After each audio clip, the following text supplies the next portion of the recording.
discuss the classification of animals. Classification of animals. The first group of organisms or animals is Porifera. The second group is Cnidaria. Porifera in the sense of the word is a self-explanatory.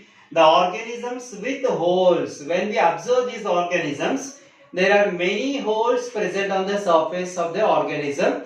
Because of that particular character, these organisms are kept under the group Porifera. Pori means pores, holes on the body. Later, these organisms are non-motile and attached to the solid surface.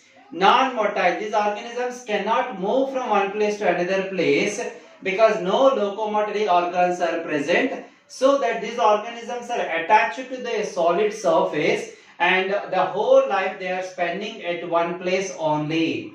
Later, this pores on the body leads to the canal system. These organisms are not moving, so that how materials can be transported from one point to another point within the body, because there is a system is needed. That's nothing but transport system.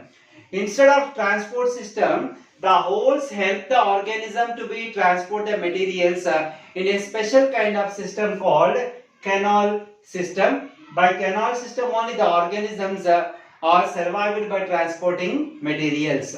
Later, these are having the exoskeleton.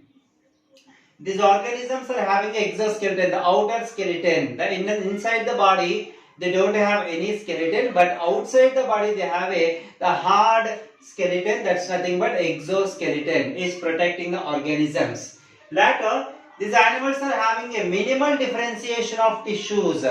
Very minimal differentiation. Why? Because these organisms are the first group of organisms in the animal kingdom. So that we can see the minimal differentiation in the tissues only, not much of the differentiation like systems and all. Later, these are commonly called as sponges.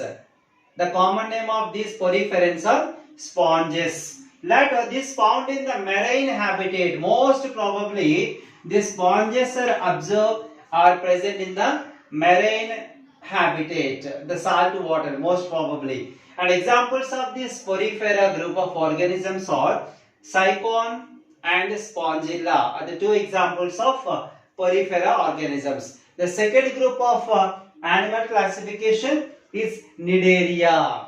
Cnidaria is also called as a Coelenterata. Cnidaria group of organisms also called as Coelenterata, right?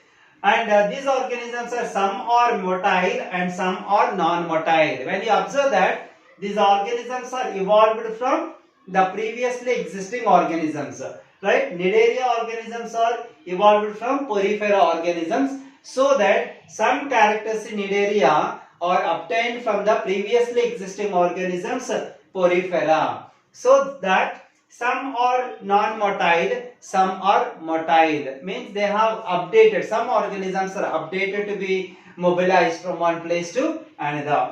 Later, these are having a cavity in the body. Cavity in the body.